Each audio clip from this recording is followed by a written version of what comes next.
I didn't know that a double quad could carry 2 people. I thought the shuttle was free, but they charged me $5 because they weren't sure if the hotel was nearby. The ride was thrilling and fun, but it also felt a bit dangerous.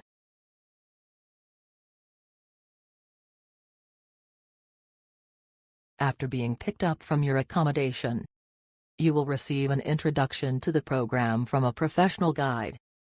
When assembling the driving equipment with them, assistance will be provided.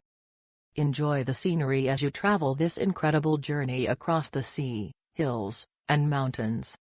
Select a morning tour that includes viewing the sea cliffs, riding a single or double quad bike along the water, and taking pictures as the sun is rising.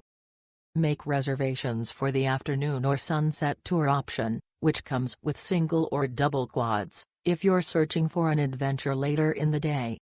Take pictures at the beach as the sun sets between the mountains, then drive to different locations to see the corals up close.